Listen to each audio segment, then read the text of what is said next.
Olá, pessoal! Eu sou a professora Andreia e nós vamos começar na nossa videoaula de hoje resolvendo alguns exercícios da lista de exercícios.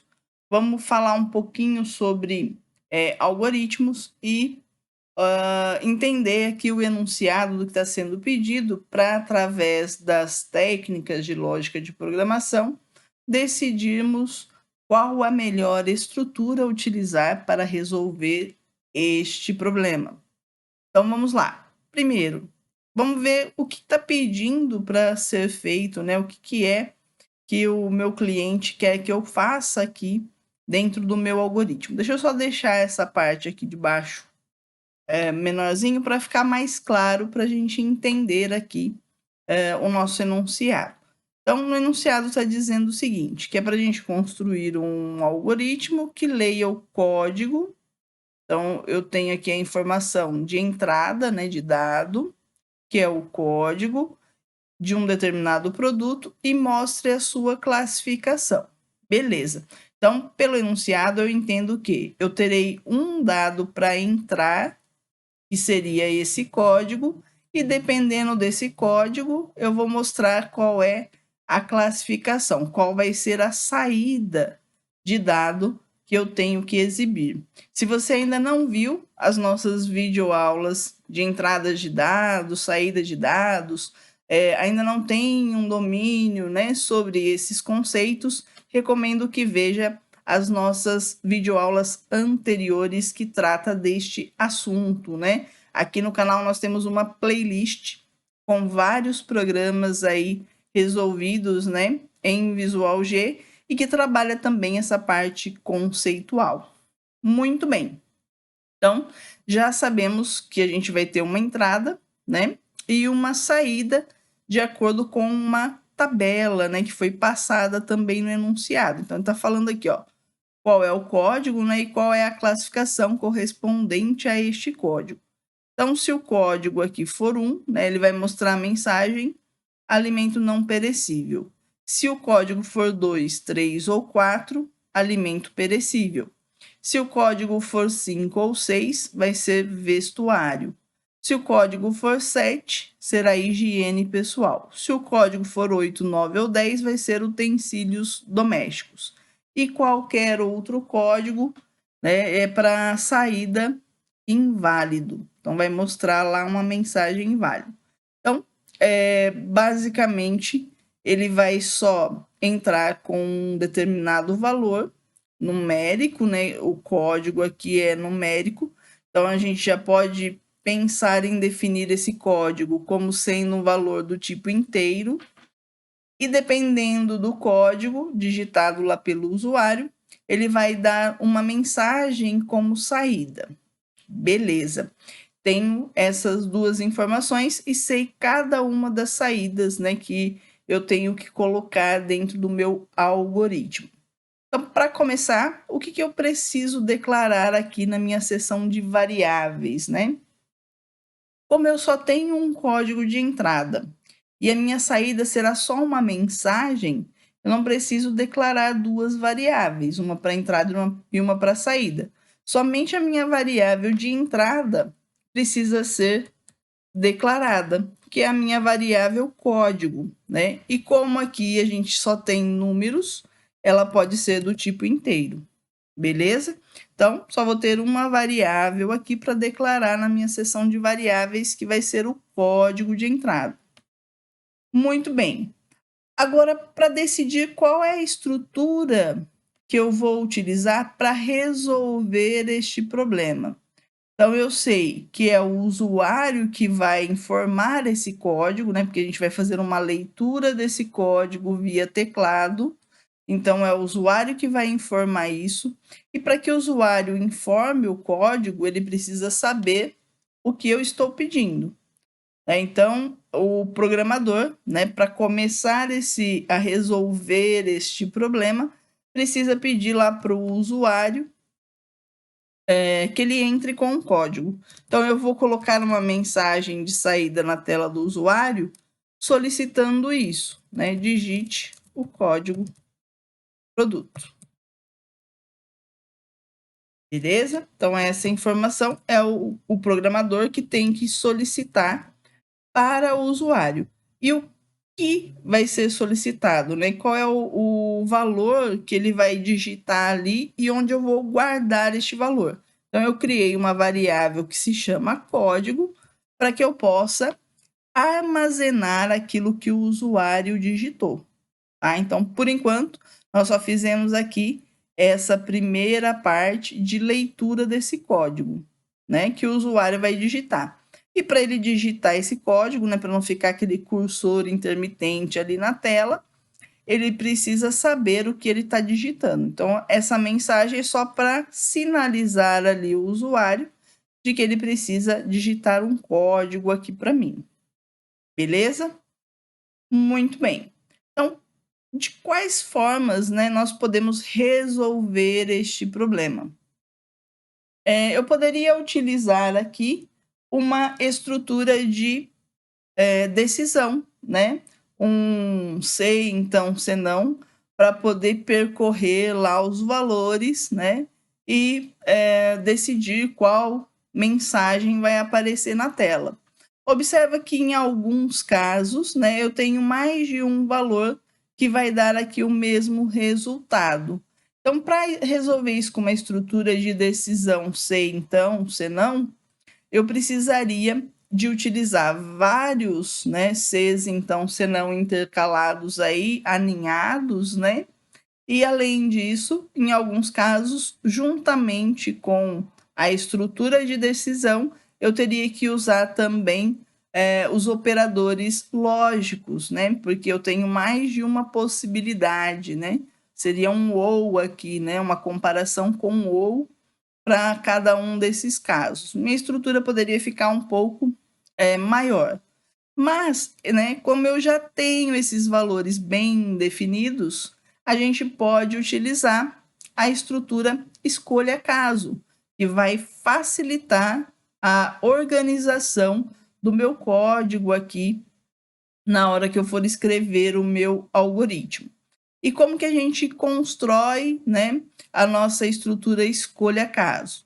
Então, o escolha caso é você definir qual é o valor de comparação que você vai fazer. Então, no caso aqui é a minha variável código. Então, aqui o meu escolha, né? Eu tenho a minha variável código.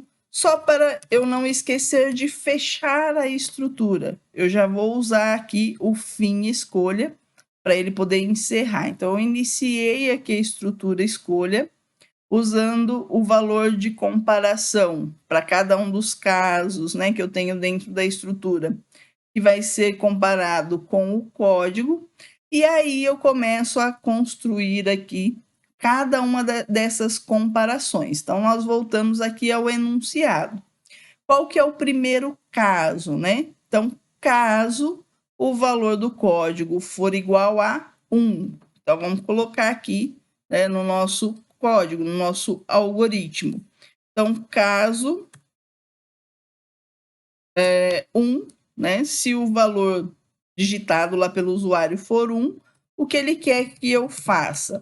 Então, escreva, no caso, aqui o alimento não perecível. Como o meu enunciado está aqui, eu posso copiar e colar, né, para ficar mais fácil ao invés de digitar.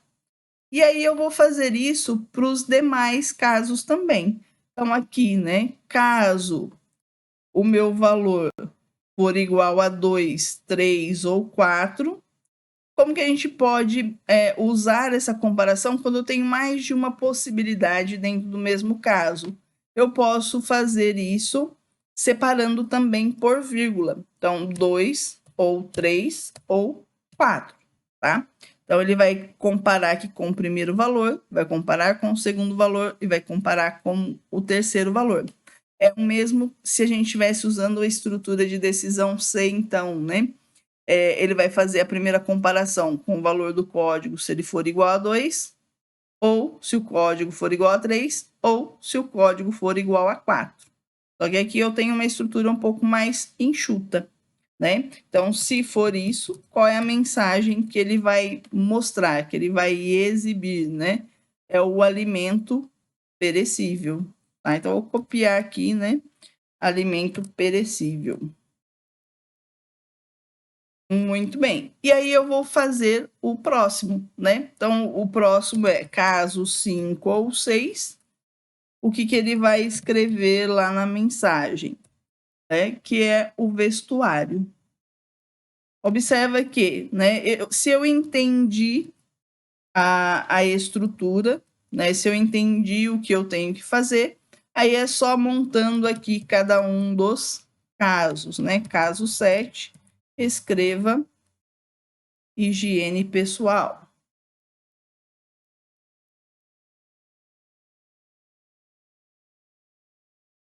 E, né, por último, caso for o 8 ou o 9 ou o 10, né, a mensagem aí de saída vai ser utensílios domésticos. Beleza. Terminei todas as comparações possíveis, né, dos casos possíveis aqui dentro do meu algoritmo. Ainda falta a condição se o usuário digitar um código que não está relacionado em nenhum dos casos, que seria na estrutura de decisão C, então, o equivalente ao senão, né? Se não for nenhum dos casos anteriores, o que ele tem que fazer? No caso da estrutura escolha caso, seria o outro caso. Né? Se não for nenhum destes, né, ele tem que colocar lá a mensagem inválido, tá? Então, ele só vai mostrar inválido. Poderia ser qualquer outra mensagem que tivesse na regra de negócio lá do meu cliente, ok? Então, terminamos aqui de montar a minha estrutura escolha caso. Vou dar uma identada aqui no código, né? Posso usar o Ctrl G ou vir aqui corrigir a minha indentação para que eu tenha aqui uma leitura melhor do meu código.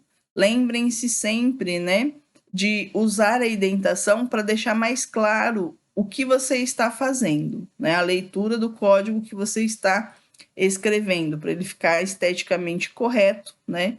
E para facilitar depois na hora de dar manutenção no seu código. Lembrem-se sempre que esses exercícios nós temos pouquíssimas linhas de código, né? Um programa, né, se você for escrever, certamente terá muito mais linhas de código aí para você poder fazer essa resolução. Então, ó, vou dar uma execução aqui, vou executar, né, dando o F9 ou clicando ali no algoritmo executar. E aí nós vamos ter, né, a nossa saída, né, a nossa telinha de saída para poder verificar se funcionou. Então, aqui na nossa tela de saída, nós vamos colocar lá um código para o produto. Então, vou testar aqui, né, para ver se funcionou. Vou colocar aqui código 1. Vou dar um Enter. Então, ele colocou lá alimento não perecível. É o que estava lá na minha na informação do código. Muito bem. Vou executar aqui novamente para ver, né, se em outro código funciona também. Então, vou colocar lá o código 3, alimento perecível. Funcionou. Beleza. Vou testar agora com o código 5, para ver se ele mostra a mensagem correta. Então, mostrou lá o vestuário. Então, ele está passando ali, né, pelo próximo caso, né, para fazer a execução. Então, 7, higiene pessoal, beleza. 8, 9 ou 10, vou colocar lá o 10 para ver se ele chega até o último valor ali da minha lista. Utensílios domésticos, funcionou. E o último teste aqui, vou colocar o número 700, tá? Que é um número não válido, para ver se ele mostra lá a mensagem inválido. Então, mostrou aqui, ó, inválido.